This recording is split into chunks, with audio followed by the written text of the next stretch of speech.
Hello everyone, in this video we are going to solve code forces code turn round 6 and this is the A problem and I hope you have read this question and let's move to the solution. तो इस question में हमें तीन variable दिए हैं N के x जो कि नॉन नेगेटिव इंटीजर्स हैं। के हमारी एम ई एक्स वैल्यू है। एम ई एक्स क्या होता है कि स्मॉलेस्ट नॉन नेगेटिव एलिमेंट जो कि हमारा एरे में एग्जिस्ट नहीं करता। ठीक है, तो अगर हमारा एरे है 0 1 2 तो इसकी एम ई एक्स वैल्यू होगी 3 और अगर हमारा एरे है 1,3 तो इसकी एम एक्स वैल्यू होगी 0।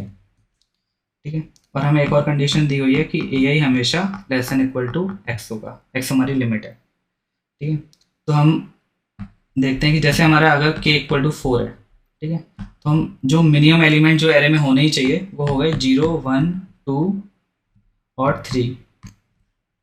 ठीक है, अगर हमारा एन जो है, अगर हमारा के इक्वल टू 4 है तो 4 एलिमेंट्स ये मिनिमम होने ही चाहिए 0 1 2 3। तो अगर हमारा एन लेस देन के है, ठीक है, तो अगर हमारे जो अलाउड एलिमेंट्स हैं वो एन लेस देन के है तो इसका मतलब क्या हो गया, हमारा आंसर हो गया -1। और अगर हमारी रेंज रेंज हमेशा k-1 या k-1 से ऊपर होनी चाहिए। ठीक है, तो अगर हमारी x जो रेंज है वो अगर हमारी लेस देन k-1 हो गई तो भी आंसर क्या हो गया, -1। ठीक है, अगर अब हमें क्या करना है कि हमें मैक्सिमम मैक्सिमम सम बनाना है एरे का। ठीक है, तो अगर हम n इक्वल टू 6 लेते हैं और k इक्वल टू 4 तो 0 1 2 3। ठीक है, 4 एलिमेंट तो ये हो गया k इक्वल टू 4 बनाने के लिए। तो हमारी लास्ट के जो दो वेरिएबल बचे वो हमारा डिपेंड करता है कि हमारी x की वैल्यू कितनी है। ठीक है, अगर x की वैल्यू 6 है तो हम क्या करेंगे कि दोनों एलिमेंट 6 कर देंगे क्योंकि हमें मैक्सिमम सम बनाना है। ठीक है, अगर इसमें एक कॉर्नर केस है कि अगर हमारी x की वैल्यू क्या हो, k के बराबर ही हो। ठीक है, इस केस में जैसे कि x की वैल्यू अगर 4 होती है, ठीक है, तो 0 1 2 3 जो कि हमें k इक्वल टू 4 बनाने के लिए चाहिए। और अगर हम यहाँ पे 4 डालते हैं तो अगर 4 डालते क्या होगा कि हमारी k की वैल्यू 5 हो जाएगी। तो हमारा क्या हुआ कि हमें 4 अलाउड नहीं है यहाँ पे। तो हम x की वैल्यू अगर 4 है, मतलब कि x अगर k के इक्वल है, तो हम क्या करेंगे कि जो बची हुई एलिमेंट्स हैं वो हम k-1 डाल देंगे, इस केस में दोनों 3। ठीक है, तो बस यही है इसका सॉल्यूशन। बस इसके सॉल्यूशन में मूव करते हैं।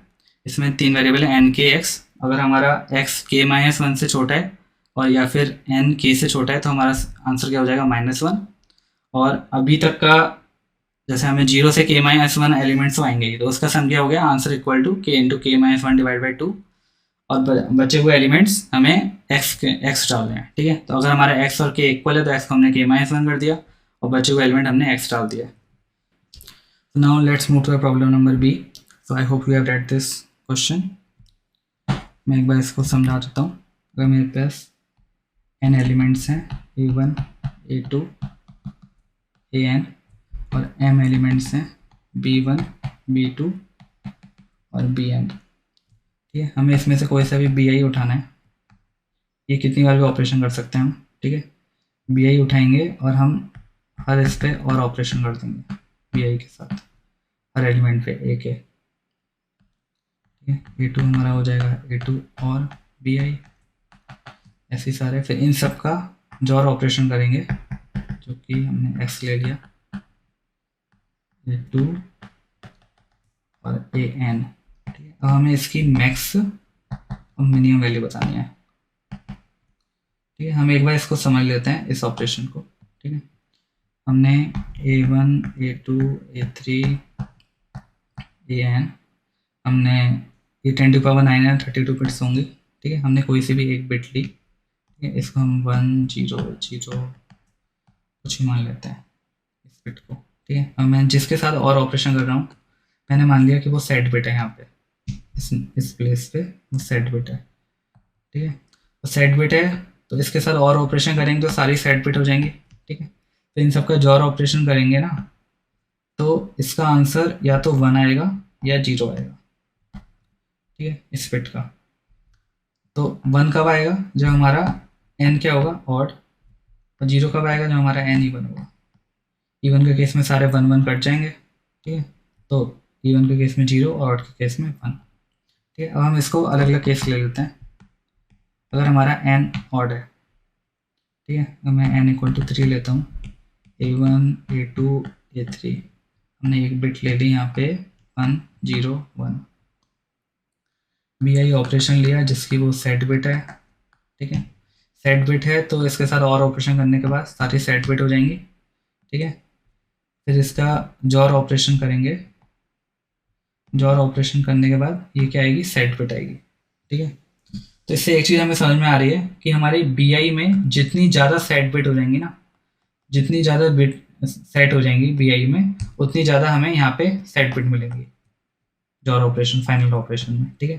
तो अगर हमें मैक्स वैल्यू बतानी है तो मैक्स वैल्यू का मतलब हो गया कि हमें ज़्यादा से ज़्यादा 1 करनी है, ठीक है। तो हम सिंपल क्या करेंगे, इन सबको ही ले लेंगे, सबको लेने का मतलब है कि हमेशा सबसे ज़्यादा ही होंगी,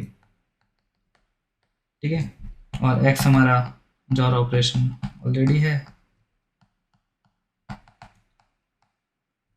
ठीक है। तो हमारा मैक्स क्या हो जाएगा, एक्स और वाई, जितनी वाई में सेट बिट है सारी सेट हो जाएंगी यहाँ पे, ठीक है। अब हम मिन का केस देख लेते हैं। मिन हम यहीं से समझ लेते हैं कि अगर हमें मिन करना है, ठीक है, तो अगर हम यहाँ पे कोई सी भी सेट बिट है तो वो सेट बिट क्या कर रही है, उस फाइनल सॉल्यूशन में सेट बिट कर दे रही है, ठीक है। अगर हमें मिन करना है तो मिन का मतलब क्या है कि हमें कम से कम सेट बिट चाहिए, ठीक है। तो कम से कम सेट बिट चाहिए तो हम क्या कर सकते हैं कि सिंपल एक्सी जो हमारा ऑलरेडी जॉर है उसको ही लें, किसी के साथ हम ऑपरेशन नहीं कर रहे, ठीक है, किसी के साथ ऑपरेशन नहीं करेंगे तो सबसे कम सेट बिट आएंगे, ठीक है। ये हो गया ऑड का केस। अब एक बार हम इवन का केस ले लेते हैं,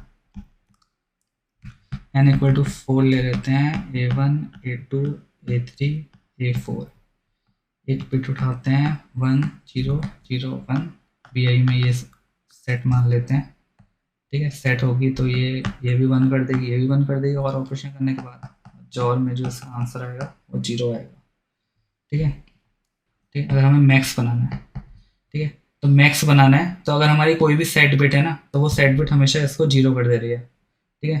तो अगर हमें मैक्स बनाना है तो हमें कम से कम सेट बिट चाहिए जिससे कि वो 0 ना बने वाली बिट, ठीक है। तो कम से कम चाहिए तो क्या हो गया, किसी के साथ नहीं कर रहे हैं हम, सिंपल यही कर देते हैं, ये हमारी मैक्स आंसर हो गया। अब हम मिन देख लेते हैं। मिन के केस में क्या है कि अगर हमारी सेट बिट है ना तो वो सेट बिट उसको 0 कर देगी, ठीक है। तो 0 कब करेगी, ठीक है, अगर ऑलरेडी 0 है तो वो 0 ही रहेगा, ठीक है। अगर ये ऑलरेडी ये वाली बिट जॉर ऑपरेशन करने के बाद यहाँ पे 0 ही रहती है,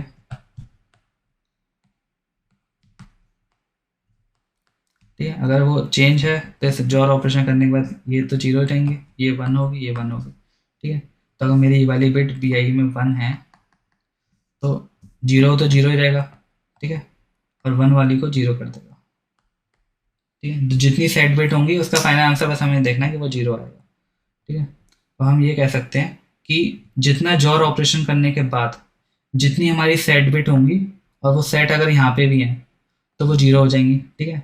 जो ऑलरेडी 0 है वो 0 हो जाएंगे, ठीक है। इसका सॉल्यूशन देख लेते हैं।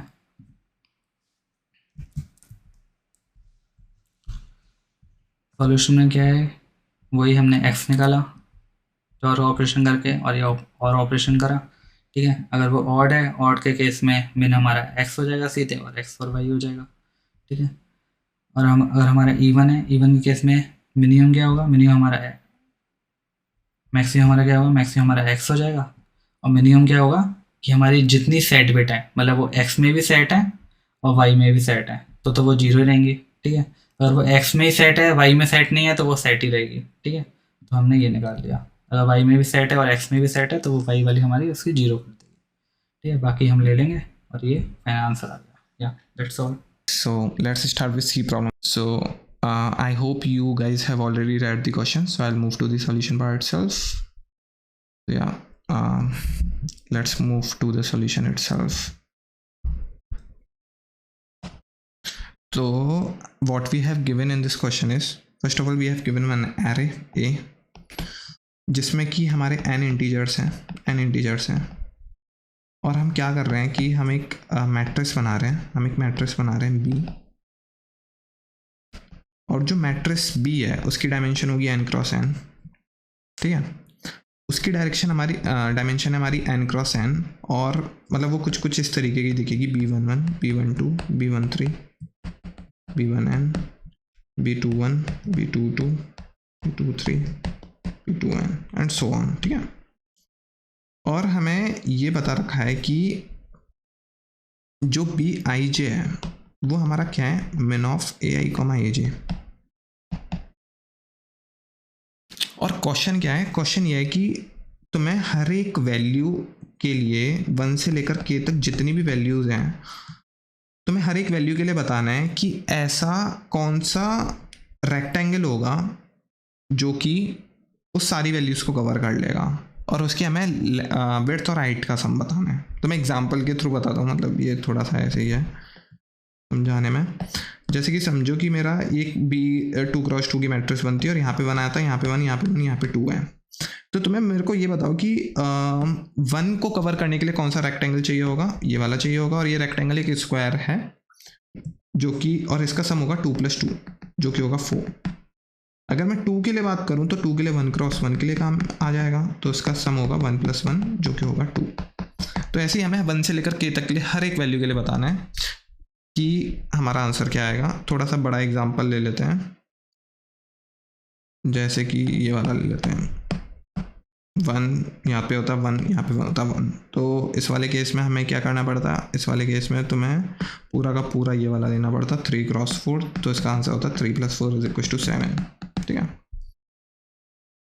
अब हम क्या कर सकते हैं, तो बेसिकली इसमें एक ऑब्जर्वेशन देखनी है हमें सबसे पहले कि जो Aij है ना अपना, सॉरी जो हमारा Bij है वो हमारा है min ऑफ ai, aj। तो सोचो मेरे को केवल चेक करना है किसी x के लिए, और x greater than equals to 1 है, x is less than equals to k है। तो या तो मैं कह सकता हूँ कि ai पे x होगा, या तो मेरा aj पे x होगा, किसी एक पे तो होगा ना। अगर समझो मेरा ai पे x है तो ये मैं कह सकता हूँ कि aj पे जो वैल्यू होगी वो हमेशा greater than equals to x होनी चाहिए, तभी अपना जो Bij है वो x होगा। सिमिलरली अगर aj पे x है तो मैं कह सकता हूँ कि जो ai है वो less greater than equals to x है, तभी मेरा काम बनेगा, तभी मेरा Bij है वो x बनेगा। तो इससे हमें सारे के सारे ऐसे पॉइंट्स पता लग जाएंगे इस ऑब्जर्वेशन के थ्रू जहाँ पे हमारा क्या आ रहा होगा, जहाँ पे हमारा x आ रहा होगा। तो समझो x x x x कुछ इस तरीके से बन रहा होता, ठीक है। तो हम ये फाइंड कर सकते थे। अब मेरे को एक ऑब्जर्वेशन और देखनी है कि अगर मेरे को रेक्टेंगल निकालना है, क्या मेरे को असलियत में रेक्टेंगल के सारे पॉइंट्स पता होने चाहिए? नहीं, मेरे को केवल सबसे ऊपर वाला पॉइंट, सबसे नीचे वाला पॉइंट, सबसे लेफ्ट और सबसे राइट वाला पॉइंट अगर मिल जाता है तो मैं रेक्टेंगल की लेंथ और विड्थ बता सकता हूँ ईजिली। और अभी अभी हमने देखा कि जो भी हमारे Bij में केवल उन्हीं जगह पे x आएगा जहाँ पे एटलीस्ट एक तो x हो, या ai x हो या aj x हो, और दूसरा वाला उससे बड़ा हो, ठीक है। तो खुद सोचो ऐसे कैसे पेयर्स बनेंगे। अगर मेरा x है वो समझ लो i1, i2 इंडेक्स पे आता है, और x से जो बड़े हैं, बड़े या फिर ग्रेटर वाले हैं, मतलब इससे बड़े या फिर इक्वल वाले हैं, तो वो किन किन इंडेक्सेस पे आएंगे? पहले तो x के बराबर है तो i1 i2 आएगा, और समझ लो कि जो इससे ज़्यादा बड़े वाले हैं, x से बड़े वाले, वो है i3 i4 पे x से बड़ी वाली वैल्यूज़ आ रही हैं। मैं कह सकता हूँ कि ये हर एक इंडेक्स के लिए अपना आंसर x आएगा। सिमिलरली तो मैं इस डायरेक्शन में भी मूव कर सकते हो तरीके से। तो हर एक उस पे हमारे इस हर एक पेयर पे हमारा आंसर क्या आएगा? x। जो अगर मैं किसी पेयर को कंसीडर कर रहा हूँ Bij, तो i हमारी क्या रिप्रेजेंट करती है? i हमारी रिप्रेजेंट करेगी हाइट, और जो हमारी j है वो क्या करेगी? विड्थ। तो मेरे को हाइट का मिनिमम पॉइंट बताना है, मेरे को हाइट का मिनिमम पॉइंट चाहिए, मेरे को हाइट का मैक्सिमम पॉइंट चाहिए, और मेरे को ऐसी विड्थ का मिनिमम, विड्थ का मैक्सिमम पता लग जाए तो मैं आराम से अपना आंसर बता सकता हूँ x के लिए, ठीक है। इतना यहाँ तक क्लियर है। तो अब कंसीडर करते हैं कि जैसा कि हमने यहाँ देखा कि इन सारे पेयर्स पे क्या आ रहा होगा? वैल्यू x आ रही होगी, और ये सारे पेयर्स जो हैं वो सारे के सारे i1 को भी, जैसे एग्जांपल ले लेते हैं, i1 होगा पेयर, i1 i2 होगा पेयर, I1, I3 होगा पेयर, ऐसे बहुत सारे पेयर्स होंगे। और हम ये नोट कर सकते हैं कि मतलब जो हमारी आई में है ना, I1 भी आ रहा होगा किसी पॉइंट पे, हमारा I2 भी आ रहा होगा, हमारा I3 भी आ रहा होगा, I4 भी आ रहा होगा। सिमिलरली J में भी हमारी सारी वैल्यूज आ रही होंगी इन पेयर्स में। तो मेरे को केवल मिनिमम और मैक्सिमम वैल्यू चाहिए थी बस, मेरे को और किसी से मतलब नहीं है। तो मैं क्या करूँगा, min of I1, I2, I3, I4 निकालूंगा, ऐसे मैं मैक्स निकालूंगा इनका, इन्हीं वैल्यूज़ का, और इसी से मेरे को इसकी लेंथ और विड्थ दोनों मालूम पड़ जाएगी, जो कि होगा मैक्स माइनस, मैक्स होगी इसकी मैक्स माइनस min +1, यही इसकी हाइट होगी और यही इसकी क्या होगी, विड्थ होगी। तो बस अब मैं डायरेक्टली कोड पे मूव करके बताऊंगा कि वो मैंने कैसे निकाली। तो मूव करते हैं कोड पे। तो बेसिकली यहाँ पे हमने क्या किया कि यहाँ पे मैंने एरे ले ली और की वैल्यू ले ली, एरे को इनपुट ले लिया मैंने, और मैंने हर एक इंडेक्स स्टोर कर लिया AI का, ठीक है, मतलब AI कौन कौन से पॉइंट पे है। और मैंने एक मिन मैक्स बना लिए वेरिएबल, जो कि मैं चेक कर रहा हूँ कि अब तक मेरा जैसे x से बड़े जितने भी हैं, x से बड़े या फिर इक्वल वाले, तो वहाँ तक मेरा मिन क्या आ रहा है, मैक्स क्या आ रहा है। और मैं पीछे से चलना स्टार्ट करता हूँ, क्योंकि पीछे से मैं मिन मैक्स मेंटेन करते जाऊँगा, क्योंकि मेरे को हमेशा ज़्यादा वैल्यूज़ को देखना है, मेरे को कभी भी कम को नहीं देखना है ना। और मैं यहाँ तक मिन मैक्स अपडेट कर लूँगा अपने पीछे जो भी है। अगर मैं x पे खड़ा हूँ तो x+1 से k तक की मेरी सारे मिन मैक्स कवर हो गए होंगे, तो मैं यहाँ से मिन निकाला, यहाँ से मैक्स। और अगर मेरी वो वाली वैल्यू एग्जिस्ट करती है, समझो तुम 5 पे हो, x मतलब i = 5 पे, लेकिन 5 एग्जिस्ट ही नहीं करता, तो उसका कोई सेंस नहीं बनता ना। तो 5 के लिए आंसर क्या आएगा, 0, क्योंकि वो एग्जिस्ट ही नहीं करती, जो 5 वाली वैल्यू है ही नहीं हमारे पास। अदरवाइज हमारा आंसर क्या होगा, 2* मैक्सिमम माइनस मिनिमम +1, क्यों, हाइट भी इतनी होगी हमारी और विड्थ भी इतनी होगी। तो बस हर एक वैल्यू ऑफ 1 से लेकर k तक के लिए हमें प्रिंट करवाना है, और that's it. Now we are gonna discuss the problem D of quotient round 6। So let's start. तो मेरे आई होप कि तुम सबने क्वेश्चन पढ़ लिया होगा, तो will directly move to the solution part itself. So yeah, let's move to it. तो एक बार मैं बता देता हूँ फिर भी क्वेश्चन क्या है। क्वेश्चन हमें ये गिवन है कि हमें एक एरे A गिवन है, जो कि इनिशियली बिल्कुल एम्प्टी है, n साइज की है, एम्प्टी नहीं सॉरी, हर एक वैल्यू जो है उसकी 0 है, ठीक है, उसकी हर एक वैल्यू जो है वो 0 है। और हमें एक एरे C भी गिवन है, जो कि कॉस्ट एरे है। तो जैसे कि समझो उसकी कॉस्ट है 2, 3, 4, कॉस्ट एरे भी n साइज की है, 5, 7, 9। तो हम क्या कर सकते हैं कि हम किसी भी इंडेक्स को चूज़ कर सकते हैं। सपोज मैंने इस वाले इंडेक्स को चूज़ किया, और मैं क्या कर सकता हूँ कि यहाँ से लेकर यहाँ तक 1, 1 ऐड कर सकता हूँ 4 कॉस्ट में। ऐसे ही मैं 7 को चूज़ करता तो मैं यहाँ से लेकर यहाँ तक 1, 1 ऐड कर सकता था हर एक उस पे इंडेक्स पे 7 कॉस्ट में। तो हमें ये बताना है कि अगर हमें कुछ भी इनिशियली k गिवन हो, कि हमारे पास k रुपीज़ हैं, तो हम क्या कौन सा मैक्सिमम लेक्सियोग्राफिकली सब एरे, नॉट सब एरे, कौन सा मैक्सिमम लेक्सियोग्राफिकली हम एरे बना सकते हैं, ठीक है। तो अब इसको स्टार्ट करते हैं। सबसे पहले तो एक चीज़ हमें देखनी पड़ेगी यहाँ पे कि ये एक ऑब्जर्वेशन है बेसिकली। समझो कि अगर हमें एक एरे C गिवन है, जिसमें से कि अगर मेरी लेफ्ट में जो है वैल्यू किसी भी I1 इंडेक्स पे समझो मेरी 3 है, ठीक है, और मेरी I2 इंडेक्स पे 1 है, और I2 जो है वो ग्रेटर देन I1 है, तो क्या मैं कभी भी I1 इंडेक्स वाले कॉस्ट को चूज करूंगा और मैं I1 तक सारे के सारे 1 करूंगा? बिल्कुल भी नहीं। क्यों? अगर मेरे को बेनिफिट मिल रहा है मैं I2 वाले को करूंगा, क्योंकि एक तो वो कम कॉस्ट में भी है, ऊपर से वो ज़्यादा मेरे 1 बनाएगा और मेरा मैक्सिमम लेक्सियोग्राफिकली बनने के ज़्यादा चांसेस हैं, राइट। इतना समझ आया, ठीक है। तो हम ये ऑब्जर्वेशन कंक्लूड कर पा रहे हैं यहाँ से कि अगर मेरा I2 is greater than I1 है, और जो मेरा कॉस्ट जो है, cost of I2 is lesser than is equal to I1 है, कॉस्ट ऑफ I1 है, तो मैं हमेशा किसको लूँगा, मैं I2 को लूँगा, मैं कभी भी I1 वाले को नहीं लूँगा। तो बस इसकी हेल्प से मैंने एक नई कॉस्ट एरे बनाई। तो समझो जैसे मेरी कॉस्ट होती 1, 5, 6, 298।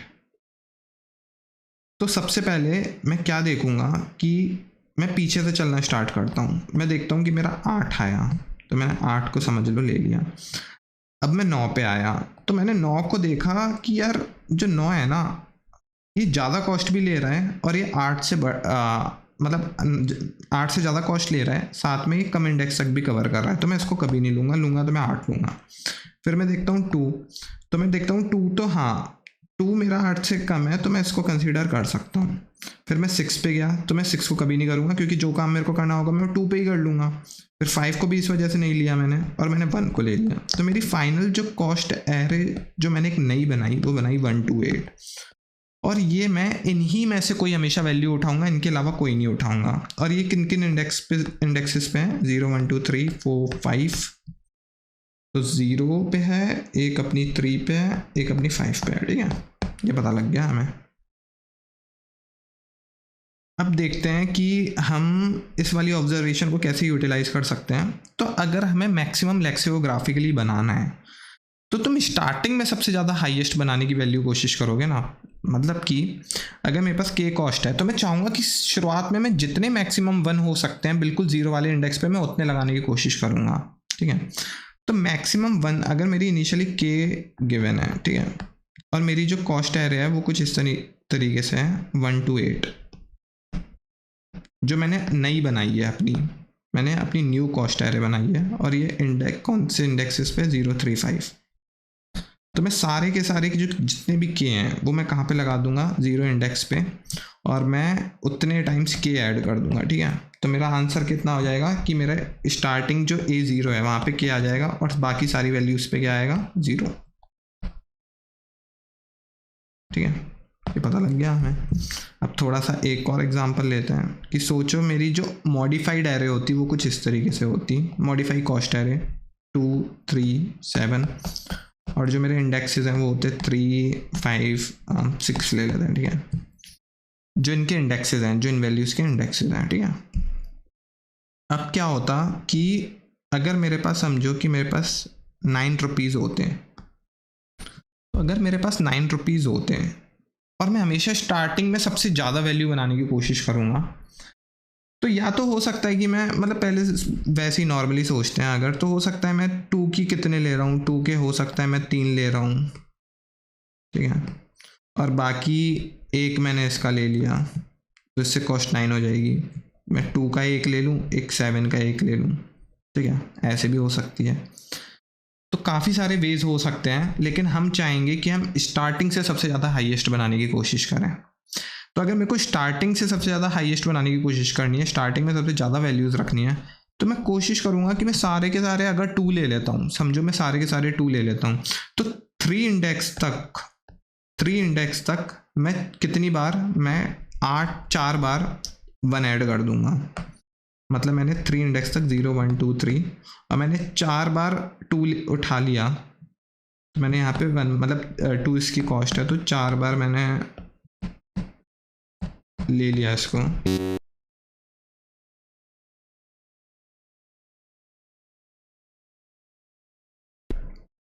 अब मेरे पास 1 रुपीज़ बच गया, क्योंकि 4 बार अगर मैंने ले लिया तो 9 minus 1 which is equal to 9 minus 8 which is equal to 1। तो ये हमें पता लग गया। तो अगर मेरे पास 1 रुपया, अभी समझो कि 1 जो रुपीज़ है मेरे पास बचा रह गया, अब मैं चाहता हूँ कि मैं इसको यूटिलाइज़ करूँ। क्या मैं कुछ ऐसा तरीका है कि इस 1 रुपीज़ को यूटिलाइज़ करूँ और मैं 2 के बदले कुछ और ले लूँ? ठीक है, तो अगर इतना तो पता लग गया कि मेरे को स्टार्टिंग में 4 बार तो लेने ही है, मतलब 0 और 1 2 3 इंडेक्स पे 4 4 4 तो आ ही जाएंगे अब हमारे। अब हमें बस ये करना है कि 2 के बदले मैं कोई और ले सकता हूँ क्या, जिससे मेरी कॉस्ट भी मतलब ये ऑप्टिमल हो थोड़ा सा। तो अगर सोचो कि तुम 3 2 लेते और एक 3 लेते, तो इससे तुम्हारी कॉस्ट कितनी आती? 6 + 3 9। और ये तुम्हारा ज़्यादा ऑप्टिमल था, पता है क्यों? क्योंकि यहाँ पे सोचो तुम 1 1 1 1 1 1 1 1 1 1 1 1 1 1 1 1 3 बार ऐड करते, और एक बार तुम 4 इंडेक्स तक वाला ऐड करते। ठीक है, 0 से 3 और ये किया तुमने 0 से 4, तो ये वाला ज़्यादा ऑप्टिमल था। तो बस तुम्हें ऐसे ही चलते जाना है, तुम्हें बस चेक करना है कि तुम क्या सबसे ऑप्टिमल उठा सकते हो। तो मैं बताता हूँ कि मैंने इसको कैसे निकाला। तो इस वाले से जैसे आंसर आता हमारा 4 4 4 4 1, तो ये ज़्यादा अच्छा आंसर है, बाकी बच्चे 0। तो मैंने ये देखा कि 2 से मैं मैक्सिमम कितने उठा पा रहा हूँ, ठीक है, मतलब कि 2 कॉस से मैं मैक्सिमम कितने उठा पा रहा हूँ, मैं उठा पा रहा हूँ 4, और मेरे पास k जो था वो 9 था अगर, तो मेरे पास एक k की वैल्यू 1 हो जाएगी अब, क्योंकि मैंने 8 इसमें से माइनस कर दिए, तो 1 आया। तो मैं 3 इंडेक्स तक, हमें जैसे कि मैंने यहाँ पे बताया कि मैं 3 इंडेक्स तक 3 5 6 अगर इसकी वैल्यू है, तो मैं क्या कर सकता हूँ कि 3 इंडेक्स तक मैं ये ऐड करते चला गया। सोचो 1 1 1 1, ठीक है। अब मैं क्या करूँगा, वो भी कितने टाइम, 4 टाइम्स अगर मैं ऐड करता तो, लेकिन मेरे पास 1 रुपये बचा रह गया अभी। अब मैं चाहता हूँ कि क्या मैं देखूं क्या मैं 3 वाला कोई उठा सकता हूँ 2 के रिप्लेसमेंट में, जो कि ज़्यादा ऑप्टिमल हो, तो वो हम चेक करते हैं। तो एक चीज़ देखो, 2 और 3 कॉस्ट में कितना डिफरेंस है, 2 और 3 कॉस्ट में डिफरेंस है 1 का। तो मैं एक कॉस्ट के बदले हर एक 2 को हर एक 3 में कन्वर्ट कर सकता हूँ, है कि नहीं। तो मैं ये देखता हूँ कि मैं कितने, अगर मेरे पास 1 रुपीज़ बचा, सोचो मेरी k की वैल्यू 1 आ गई, तो मैं कह सकता हूँ कि मैं केवल एक 2 को एक 3 में कन्वर्ट कर सकता हूँ विद द हेल्प ऑफ 1। अगर मेरा k 3 बचा होता तो मैं कह सकता हूँ कि मैं 3 कन्वर्ट कर पाता। क्यों? क्योंकि डिफरेंस इनके बीच का जो है 1 है, तो मेरे को इतने ज़्यादा रुपए चाहिए होंगे 3 को यूज़ करने के लिए, मतलब 1 रुपीज़। अगर 3 होते मैं 3, अगर सोचो 2 और 4 होता, पहले हमने 2 के सारे ले लिए, हम चाह रहे हैं कि 2 को ना लेते हुए हम 4 लेते, तो इनके बीच का क्या डिफरेंस है 2,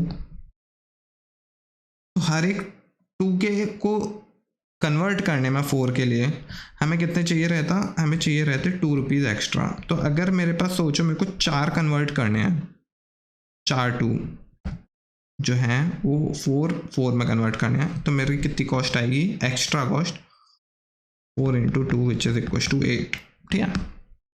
ये हमें पता लग रहा है अभी तक।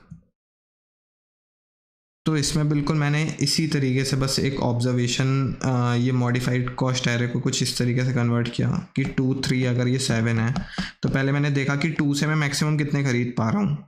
अगर मेरे पास कुछ एक अमाउंट आया कि मैंने x अमाउंट लिया, ठीक है, और मेरी k जो मॉडिफाइड k है, मतलब इसका मनी सब्ट्रैक्ट करने के बाद, मतलब जैसे k जो नया k होगा वो होगा k माइनस 2 स्टार x, तो ये k की वैल्यू हो जाएगी। फिर मैं इस वाली k पे जाता हूँ, मतलब इस वाले इंडेक्स पे जाता हूँ, और एक ये मेरे पास जो नया k है उससे मैं चेक करता हूँ कि मैं कितने 2 को 3 में कन्वर्ट कर पा रहा हूँ। तो मैंने इसके बीच का निकाला बेसिकली डिफरेंस, 3 - 2 1। तो मैंने बस ये देखा कि अगर मेरे पास k रुपीज़ हैं, तो मैं k बाय डिफरेंस जो होगा उतने मैं मॉडिफाई कर सकता हूँ, राइट। मतलब k बाय डिफरेंस जितना होगा उतने मैं 2 को 3 में कन्वर्ट कर सकता हूँ। तो इससे मेरा कुछ एक नया जो है वो k बन जाएगा, क्योंकि k में से कुछ अमाउंट और माइनस हो जाएगा, फिर यहाँ पे कुछ k आएगा, तो k क्या हो जाएगा हमारा, k इज इक्वल टू जो आएगा वो होगा k बाय डिफरेंस, जो भी ये वैल्यू आ रही थी, स्टार जो कि हमारी ये वाली कॉस्ट है 3। अब हमारा एक जैसे समझो एक नया k आया, फिर मैंने देखा कि 3 से 7 में कितने में कन्वर्ट कर सकता हूँ ऐसे ही, क्योंकि 2 से 7 में कंसीडर नहीं करूँगा, क्योंकि जितने भी एक्स्ट्रा थे वो मैं ऑलरेडी 3 में ले आया हूँ। अब मेरे को ये देखना है कि 3 से 7 में कितने कन्वर्ट हो पा रहे हैं, 2 से 7 में नहीं देखेंगे हम, क्योंकि वो कॉस्ट ऑब्वियसली ज़्यादा होगी और वो कभी भी इसको ऑप्टिमल नहीं बनाएगी। हम अगर 3 तक लेके आए हैं, तो अब हम 3 से 7 में देखेंगे कितने आगे बढ़ते जा रहे हैं। और एक और एक्सप्लेनेशन है इसकी, अगर 2 से 7 में कोई चीज़ ऑप्टिमल तरीके से कन्वर्ट स्वैप होती और वो ऑप्टिमल सॉल्यूशन होता, तो वो 2 से 3 ऑलरेडी पहले ही हो गई होती, अदरवाइज वो डायरेक्टली 2 से 7 मतलब कभी हो ही नहीं सकती है, राइट। तो हम एक नई k की वैल्यू पे आ गए ऐसे ही, और हमारा जो डिफरेंस होगा वो 7 - 3 होगा। तो मैंने ये देखा कि मेरे 3 वाले कितने थे, मतलब 3 तक मेरी कितनी वैल्यूज़ आ रही थी। अगर वो आती मेरी, समझो कि 3 तक जो मेरी वैल्यूज़ हैं वो 4 आ रही होती, मतलब मैं 2 के समझो 5 उठा रहा होता, 3 के समझो मैं 4 उठा रहा होता, तो मैं देखूंगा कि 4 में से मैं कितने कन्वर्ट करके 7 में कर सकता हूँ, है कि नहीं। कितने में 3 के जो 4 हैं उनमें से कितने कन्वर्ट मैं 7 में कर सकता हूँ। तो मैंने यही निकाला कि 7 - 3 जो है मेरे को कितने एक्स्ट्रा पे करने पड़ रहे हैं, 4। तो मैंने k/4 निकाला, तो मैं इतने जो हैं वो कन्वर्ट कर सकता हूँ 3 में से 7 में, और मैंने बस ये वाला अमाउंट निकाला और मैंने उतने कन्वर्ट कर दिए 7 में। सिमिलरली मैं ऐसे ही आगे बढ़ते चला गया और मेरे को पता चल गया कि मैं किसको कितने कन्वर्ट कर सकता हूँ, और ये ऑप्टिमल अप्रोच होगी बिल्कुल। तो बस ये अमाउंट फाइंड करो और फिर तुम क्या कर सकते हो, हर एक कॉस्ट के लिए तुम्हें पता लग गया कि तुमने कितने ले लिए, फिर तुम एक, जैसे कि समझो तुम्हें 0, 3, 5 ये इंडेक्सेस थे, इसके तुमने लिए 2, इसके लिए 1, इसके लिए 1, और इसकी जो तुम्हारी कॉस्ट थी वो समझो कि कॉस्ट से अब मतलब नहीं बढ़ता, अगर हमने ये देख लिया कि कितने बन रहे हैं, तो तुम 0 इंडेक्स तक 2 बार ऐड कर रहे हो, 3rd वाले इंडेक्स पे 1 बार कर रहे हो, 5 वाले इंडेक्स से 1 बार कर रहे हो। तो तुम क्या करो, एक सफिक्स सम ले लो, क्योंकि ये जो है मतलब क्या हो रहा होगा तुम्हारा, जो तुम्हारा 2 टाइम्स 0 वाले इंडेक्स पे बढ़ रहा होगा, 1 टाइम तुम्हारा 0 से 3 पे, ऐसे ही 1 टाइम तुम्हारा 0 से 5 पे जा रहा होगा। तो तुम्हें क्या करना है, बस यहाँ से एक सफिक्स सम उठाना है और चेक करना है, ठीक है। तो 0, 3, 5 था और इनकी वैल्यू थी 2, 1, 1, तो यहाँ पे आया 1। तो 4 पे कितना आया होगा, यहाँ पे सॉरी 3 पे कितना आया होगा, 1 + 1 2, और 0 पे कितना आया होगा, 1 + 2 + 1 विच इज इक्वल टू 4। तो इससे तुम निकाल सकते हो, तुम अपने सफिक्स सम से निकाल सकते हो कि तुम्हारा मैक्सिमम क्या बन रहा है, लेक्सियोग्राफिकली ऑर्डर में क्या आ रहा है। ये एक्चुअली मैंने 0, 3, 5 का 4, 2, 1 बता दिया, एक्चुअली ऐसे नहीं होगा, वैसे मतलब 0, 3, 5 है, तो हम चेक कर रहे हैं 0, 1, 2, 3, 4, 5, और इस पे अगर हमारा है समझो कि 2, 1, 1, तो इसका आंसर होगा 1, 1, 1, 1, 1, 2, 2, 2, 4। तो ये हमारा मैक्सिमम आंसर आ रहा होगा मैक्सिमम लेक्सियोग्राफिकली ऑर्डर में। इसकी मैं इसका एक बार कोड दिखा देता हूँ मैं, जो कि काफ़ी सिंपल ही है। तो सबसे पहले मैंने एक एरे को इनपुट में ले लिया, मैंने के ले लिया जो कि मेरे पास गिवन था कि कितने हमारे पास अमाउंट है जो कि मैं स्पेंड कर सकते हैं। फिर मैंने वो मॉडिफाइड एरे सी बनाई, यहाँ से मैंने बस पीछे से देखते चला गया, एक मिनिमम मेंटेन किया, अगर मेरा A I is greater than equals to तो कंटिन्यू कर दो, अदरवाइज उसका इंडेक्स पुश किया और उसकी कॉस्ट पुश करी, दोनों को रिवर्स कर दिया क्योंकि ये उल्टी डायरेक्शन में हुए होंगे, पहले 0 वाला आया होगा, 2 वाला, 3 वाला, 4 वाला, सॉरी पहले 4 वाला आया होगा, फिर 3 वाला, 2 वाला, 1, इस तरीके से, लेकिन हमें चाहिए 0, 1, 2, 3 इस फॉर्म में। तो उसके लिए फिर मैंने एक सफिक्स एरे बनाई। तो इनिशियली मैंने क्या कर दिया कि सारे के सारे मैंने क्या खरीद लिए, मैंने जो मेरे C0 जो मॉडिफाइड C0 थी उसके मैंने सारे खरीद लिए। तो मैंने उस वाले पॉइंट पे k/C0 लगा दिए, तो इससे हमारे क्या होगा कि मतलब जो B0 सबसे पहला वाला इंडेक्स है उस पर k/C0 वाली वैल्यूज़ मैंने उठा के ले ली। और जो मैंने लास्ट में कितनी वैल्यू ली है मैंने वो भी मेंटेन किया है। तो लास्ट में हमने कितनी वैल्यू ली है, k/C0, और अब हमारी न्यू वैल्यू ऑफ k हो जाएगी k मॉड्यूलो C0। अब इसके बीच का जैसे हम अब आगे कुछ कन्वर्ट करेंगे, राइट, मतलब कुछ हम CI से CI-1 से CI में कन्वर्ट करेंगे। तो उसके लिए मैंने डिफरेंस निकाला और मैंने देखा कि मैं कितनी एक्स्ट्रा स्वैप कर सकता हूँ, ये मैक्सिमम। और जो मेरी एक्स्ट्रा जो होगी ना वो हमेशा मिन होगी। जो मैंने लास्ट में अगर सोचो मेरे लास्ट में थी 5 और अब मेरा जो ये आ गया एक्स्ट्रा वो आ गया 6, तो मैं उतनी 6 थोड़ी ना उठा पाऊँगा, मैं केवल 5 ही उठा पाऊँगा। तो मैंने ये लिया मिन और मैंने इन दोनों का DP(bi) plus is equal to extra. तो मेरे अब वाले जो इंडेक्स है उस पर मैंने उतनी वाली वैल्यू उठा के रखी और पिछले वाले से माइनस कर दी DP(-1) और k भी मॉडिफाई कर दिया और लास्ट को अब क्या कर दिया हमने एक्स्ट्रा। और फिर बस ऐसे ही मैंने पीछे से सफिक्स सम लिया और प्रिंट करवा दिया। आई होप समझ आया होगा, थोड़ा सा टफ था एक्सप्लेन करना इसको, लेकिन आई होप समझे होगे।